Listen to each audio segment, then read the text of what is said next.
구약 성도들은 나그네와 같은 삶을 사는 인생임을 기억하고 또 하나님께로 돌아간다는 의미를 깨우기 위해서 초막절 절기 때에 이 전도서를 읽었다고 합니다. 우리네 삶도 바로 언젠가 이 세상을 뒤로 하고 하나님께로, 창조주께로 또 우리의 영원한 집으로 돌아가야 한다는 것을 깨우기 위함일 것입니다. 솔로몬은 하나님의 은혜로 왕이 되었습니다. 왕이 될 수 있는 요건들이 거의 없었죠. 그래서 하나님의 은혜로 왕이 되었고 그 은혜로 하나님 앞에 젊은 시절에 아주 온 마음으로 하나님을 섬기고 다윗의 길로 따랐습니다.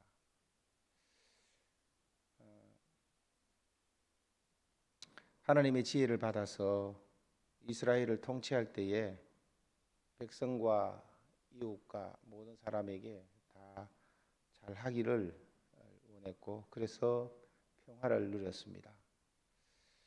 그런 평화의 일환으로 혼인 정책을 펼치고 솔로몬과 이스라엘은 하나님을 떠나게 되고 또 우상을 숭배함으로 급격하게 그 후대에 이스라엘은 이제 타락의 길로 가서 결국 여호와 신앙을 솔로몬의 이 결혼 정책, 평화 정책이 자기 지혜로 말미암은 이 정책이 결국 이스라엘이 여호와 신앙을 떠나게 하는 그런 단초가 되었습니다. 결국 이스라엘이 망하게 되었고 솔로몬이 자기 지혜로 말미암아 시작된 그것이 결국은 망국의 길로 향하는 것을 우리 구약의 역사를 통해서 우리는 잘 알고 있습니다. 전통적으로 이 전도서는 솔로몬이 말년에 회개하고 돌아와서 쓴 책으로 그렇게 알려져 있습니다. 전도서는 말 그대로 제목 그대로 인생의 길을 안내하는 길 안내서인 셈입니다. 그의 체험을 통하여서 그의 경험을 통하여서 돌이켜 회개하고 또 어디에서 잘못됐는지 어디에서 무너졌는지 그런 것들을 우리가 더듬어 확인할 수 있습니다. 왜냐하면 인생은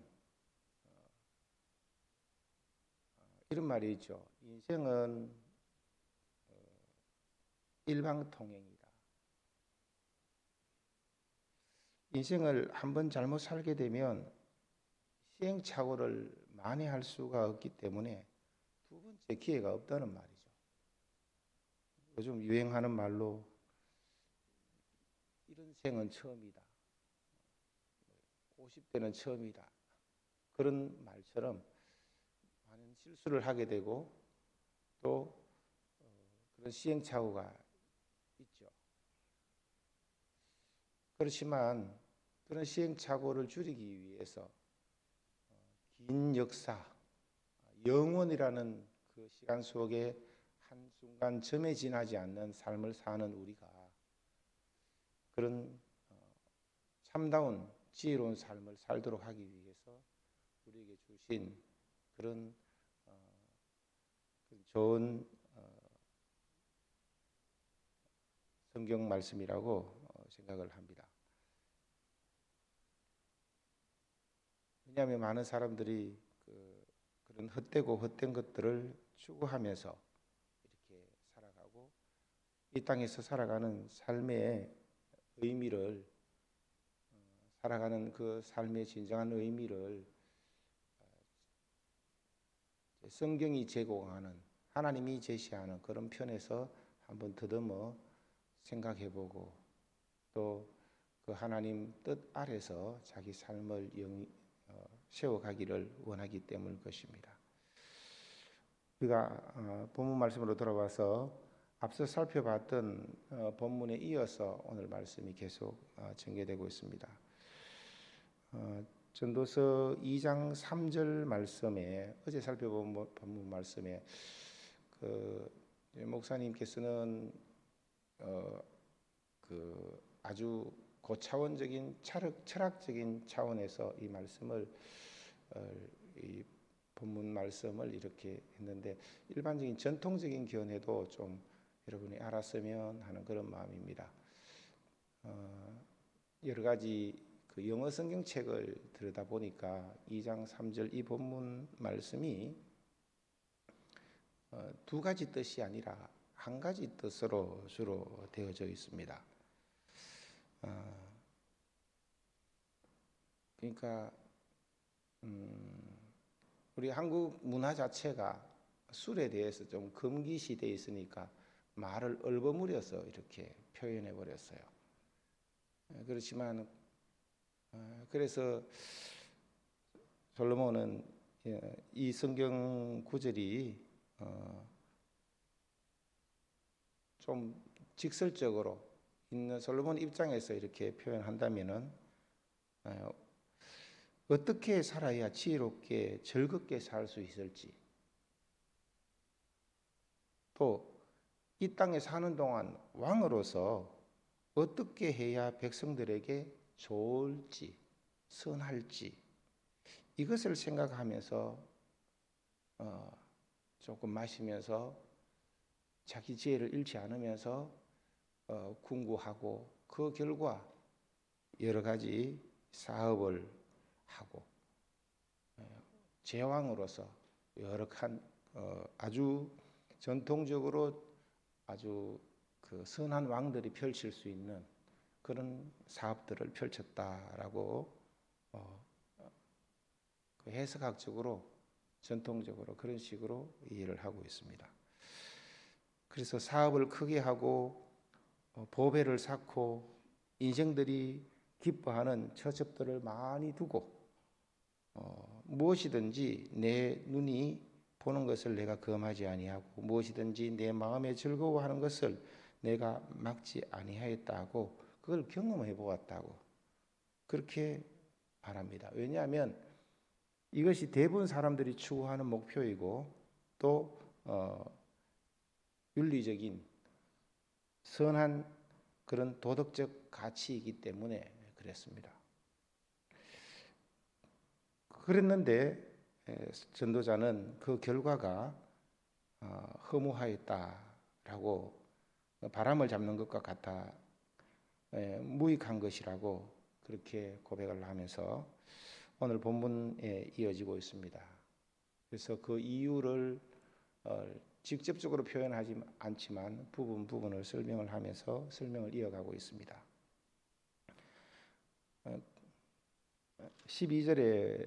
12절에 보면 우리가 읽었던 본문 12절에 보면 내가 지혜와 망령됨과 어리석음을 보았나니 라는 이 말 속에 함축되어 있는 많은 그 의미들이 있습니다.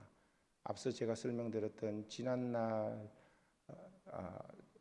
회고해보는 그런 입장에서 자기의 어리석음을 본 것도 포함되어 있고 또 지혜의 반대편에 서서 무지라는 그런 입장에서 이런 어리석음과 망령됨은 말 그대로 영적이지 못한 거죠. 하나님을 잊어버린 거죠. 그런 면들을 보았고 그것이 제왕 입장에서도 또 자기 왕을 이어서 후계자 입장에서도 그런 자기가 펼쳤던 그런 사업들이 그대로 반복적으로 이어지고 그렇다는 거죠. 그렇지만 그 속에서 아무리 권력과 명예와 영화가 크다 하더라도 한계가 있는 인생에 불과하다는 것을 솔로몬은 그 시절은 몰랐지만 그래서 잘 한다고 했지만 그 결과가 파국으로 망국으로 여호와 신앙을 떠나는 자리에 이어졌음을 회고하는 그런 것으로 우리가 이해할 수 있습니다.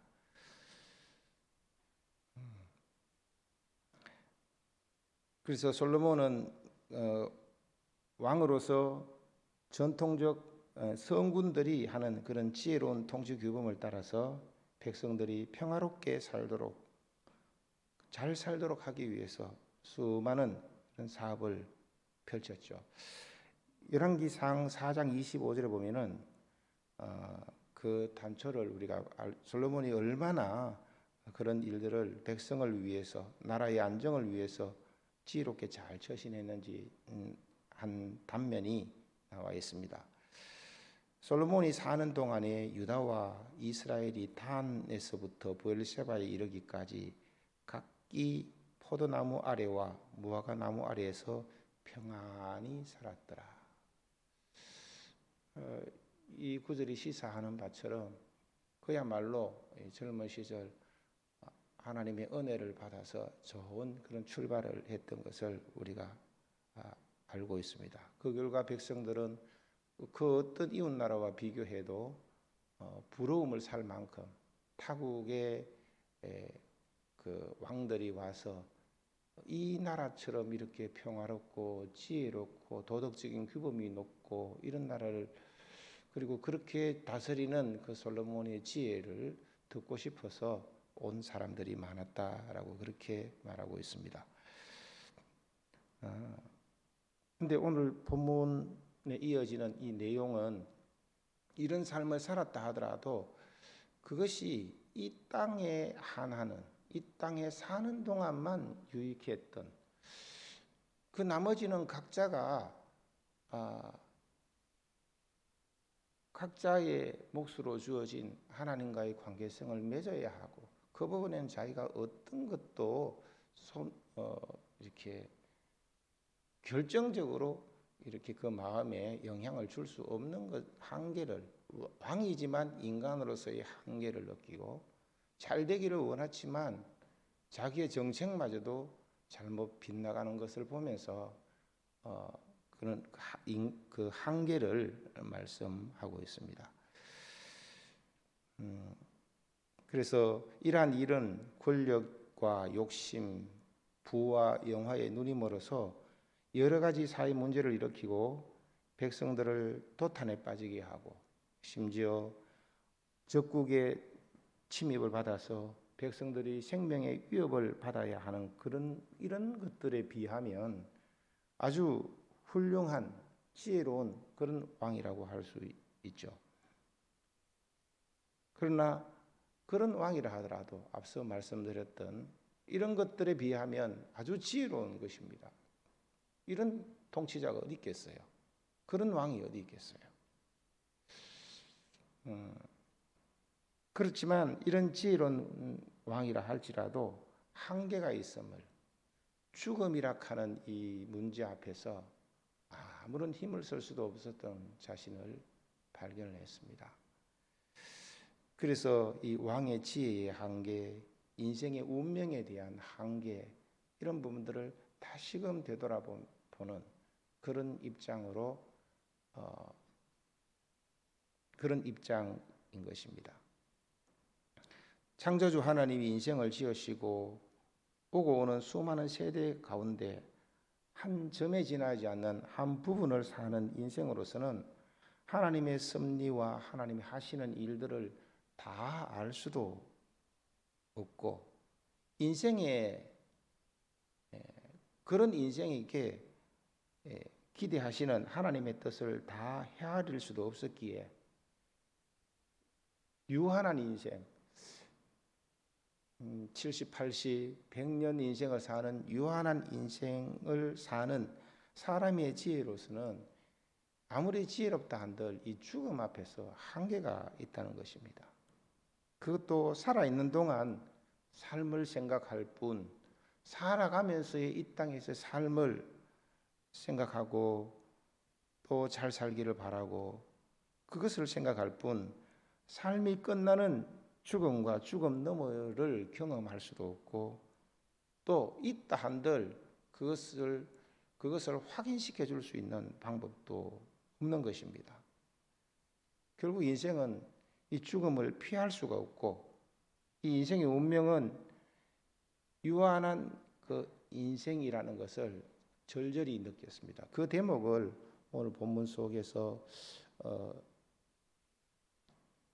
솔로몬이 전개하는 그 말 속에 영원하도록 기억함을 얻지 못하였다. 영원에 대한 말과 죽음이라 하는 죽음 앞에 우리 16절에 보면 오호라 지혜자의 죽음이 우매자의 죽음과 일반이로다. 죽는다라 하는 것 앞에 별 의미가 없다는 것을 그는 깨달아 알았습니다. 인생 앞에는 죽음이 놓여져 있고 그 죽음 앞에서는 지혜와 우매함이 차이가 없다는 것입니다. 지혜로운 사람이 무지한 사람보다 나은 점이 분명히 있지만 우리 모두는 세상에 잠깐 있다가 이 땅에서 사라질 존재라는 점에서 차이가 없다는 것입니다. 그래서 13절에서 14절에도 똑같은 말을 하죠. 결국 이 내용은 죽음을 상정하고 하는 말입니다. 13절, 14절에 보면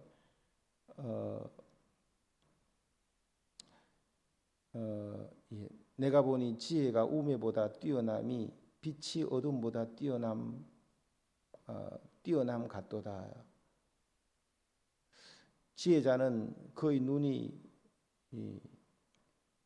뭐 등등 이야기하면서 그들 모두가 당하는 일이 모두 같으리라는 것을 나도 깨달았다.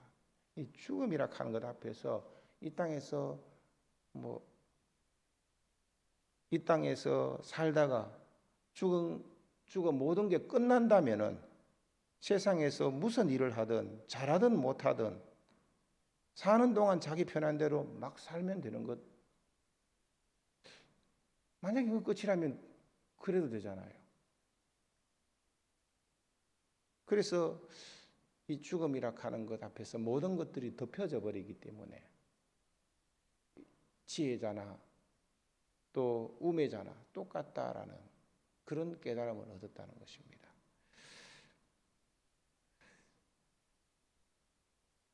그래서 이 기자는 이 땅에서 태어나 행한 모든 일들이 의미가 없고 덧없고 사는 것을 살아가는 그 삶 자체를 미워하였다라는 아주 극단적인 표현까지 합니다. 제가 옛날에 들었는데 정확할는지는 모르겠습니다. 일본 와세다 대학 앞에 못이 있는데 거긴 해마다 죽는 사람이 있대요. 자살하는 와세다 대학 학생들이. 그 이유가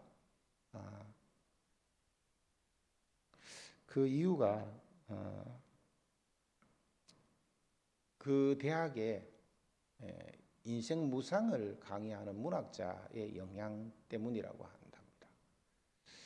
유독 많았고 특별히 그랬답니다. 그 사람의 지로는 인생 뭐 있나?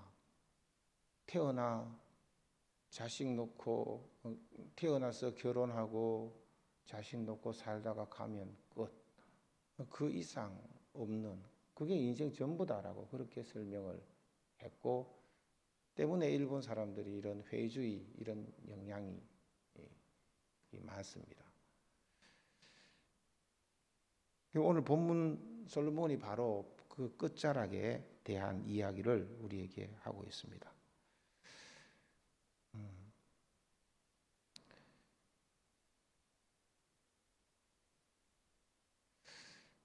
15절에 우매자가 당한 것을 나도 당하리니 내게 지혜가 있다 한들 무슨 유익이 있으리요.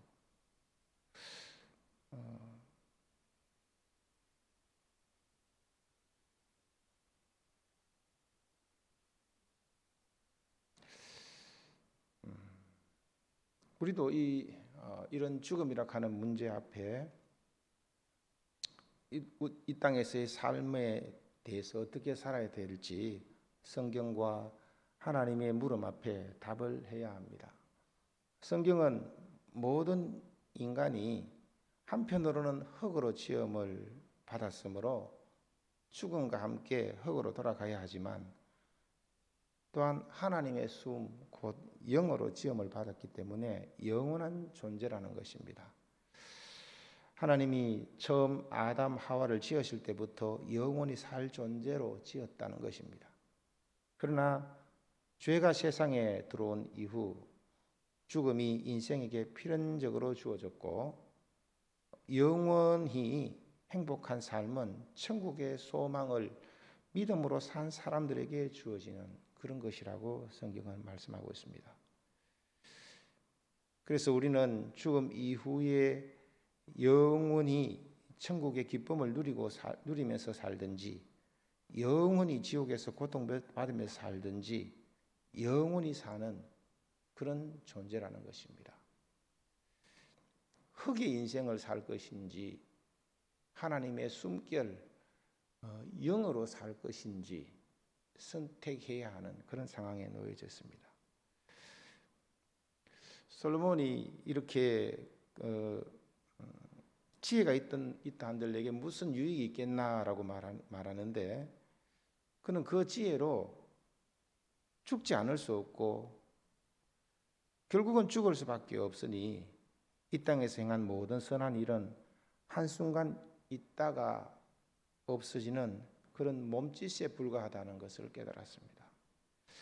악하게 산 사람이라 하더라도 죽음이 끝이라면 그가 이 땅에서 행한 모든 악행은 죽음과 함께 모든 것이 덮여져 버리고 나머지 산 사람은 산 사람의 몫으로 이 땅에서 자기 나름대로 그렇게 살아야 하기 때문입니다. 그렇지만 성경은 뭐라 말합니까? 한 번 죽는 것은 정하신 것이요 그 후에는 심판이 있으리니. 저는 시편의 한 구절을 꼭 이 말씀에 덧붙입니다. 이를 누가 알리오마는.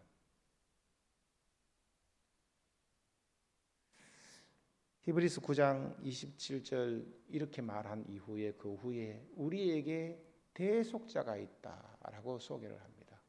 영혼을 살기 위해서는 이 죄의 문제, 죽음의 문제, 죽음이 끝이 아니라 영혼으로 이어지는 한 과정인 것을 그런 의미가 있게 만들고 우리에게 죽음이 오히려 기쁨이고 소망으로 승화될 수 있는 그런 이유는 바로 영원히 사는 그런 존재로서 우리가 흙의 인생이 아니라 영의 인생, 하나님의 호흡의 인생, 이 유한한 우리가 잃어버리고 놓쳐버렸던 그런 죄로 말미암아 잃어버리고 놓쳐버렸던 이 삶, 그래서 이 땅에 집중하면서 이 땅을 바라보면서 살았던 그 모든 것, 심지어 솔로몬 이후의 삶과 그 모든 선지자와 왕들의 제왕들의 삶이 세속화되어지고 한 걸음 더 나아가서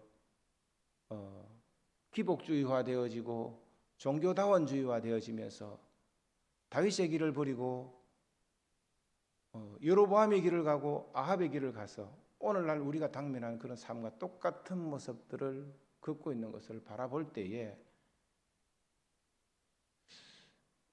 우리에게 이 영원으로 이어지는 하늘 복음과 영광의 복음을 땅의 복음으로 만들어 버려서 이 땅에 집중하는 삶을 살았던 그들이 어쩌면 지금 우리의 모습이고 우리가 회개해야 할 모습이고 영혼을 사모하는 우리에게 이런 부분들에 영혼에 잇대어 살면서 동시에 이 삶의 순간순간 세월을 아끼라라고 에베소서에 말했던 것처럼 원어적으로 보면은 기회를 살아라는 그런 말인데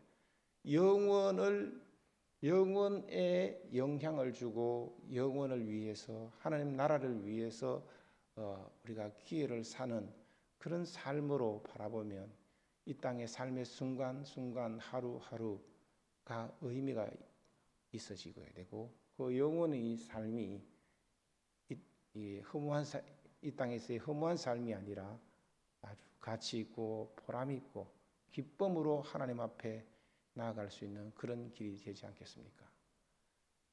그래서 바울도 나의 달려갈 길을 다 달렸다라고 하면서 믿음을 갖게 되고 믿음을 잃지 않고 믿음을 가지고 살아가는 그 삶을 살았던 것입니다. 말씀을 맺겠습니다. 예수님은 노아의 때를 이야기하면서 누가복음 27장 27절 8절에 보면 사람들이 먹고 마시고 장가들고 시집가더니 라고 말합니다. 롯의 때도 이야기하면서 사람들이 먹고 마시고 사고 팔고 심고 집을 짓더니 노아 시대 때에 그리고 이 롯의 때의 특성을 이야기하는데 이것 자체가 잘못된 것은 아니죠. 이 땅에 사는 동안 그렇게 살겠지만 그러나 그것에만 매몰되어 버린다면 그래서 하나님을 잊어버리고 우리에게 원래 있었던 이 영원이라는 것을 놓치는 그런 삶이 되어서 결국은 심판받아서 자기가 이 땅에서 살았던 삶의 결과를 자기가 짊어지고 영원히 고통받으며 살아야 하지 않겠습니까? 우리는 흙으로 지음받았기에 죽을 수 있는 그런 존재로 지어졌고 또 이 땅의 삶에 의미 있게 해야 합니다. 그렇지만 우리는 원래대로 성경으로 돌아올 때에 영원한 존재입니다. 그래서 영혼에 잇대어 오늘 하루하루를 현재를 충실하면서 세월을 아끼면서 믿음으로 살아야 할 줄 압니다. 주님 가르치신 길